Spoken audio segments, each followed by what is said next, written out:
আর কি কালকে কটায় খাইছিস কালকে? হ্যাঁ 9টা থেকে 9:30টার মধ্যে কটায় শুয়েছিস? কটায়? 10টা থেকে 10:30টা। আবার রাত্রিরের খাবার আমরা সকালে যে খাবার দাবার খাই আমাদের শরীর অ্যাক্টিভিটি থাকে, হাঁটা চলা করি, এ করি, আমাদের হজম হয়। রাতেরটা আমাদের হয় না। খেয়ে কী করি, আমাদের অভ্যাস বসে রইলাম 5-10 মিনিট, মোটাই কাটলে করে শুয়ে পড়লাম বেডিং করে, তাই তো? ওইটা করলে হবে না। রাতের খাবারটা অল্প খেতে হবে। গ্যাস, জল পর্যাপ্ত পরিমাণে জল খেতে হবে। গরমেতে জল খেতে হবে। আর কি প্রবলেম কর? আর পায়ের ব্যথা যেগুলো বললি সমস্যা না, এটা পায়ে এটা থাকবে। আস্তে আস্তে প্র্যাকটিস করতে করতে স্ট্রেচিং রিল্যাক্স করতে হবে প্রত্যেকে। প্র্যাকটিসের পরে বাড়ি চলে যাবো, এটা করলে হবে না।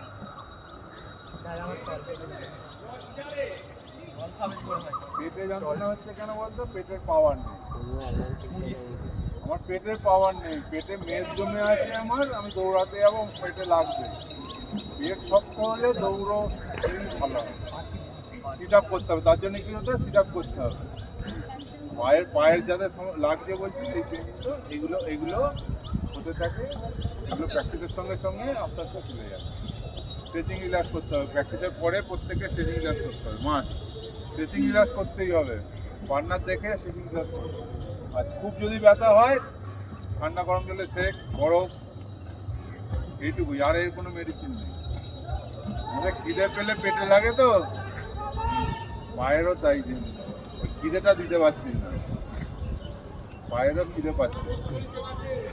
পায়ের খাবার ফুড না দিলে কি করে হবে? করতে হবে তো।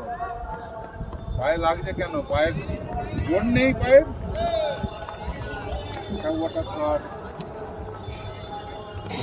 পায়ে স্ট্রেচিং রিল্যাক্স করি না। অধিকাংশ ছেলে মেয়ে কি করি, প্র্যাকটিস হলো বাড়ি চলে গেল, এটা করলে হবে না। আর প্রত্যেককে বলছি, শোন, প্র্যাকটিস করে চাকরি হবে না। প্র্যাকটিসের সঙ্গে সঙ্গে পড়াশোনাটাও দরকার। যেখানে খুশি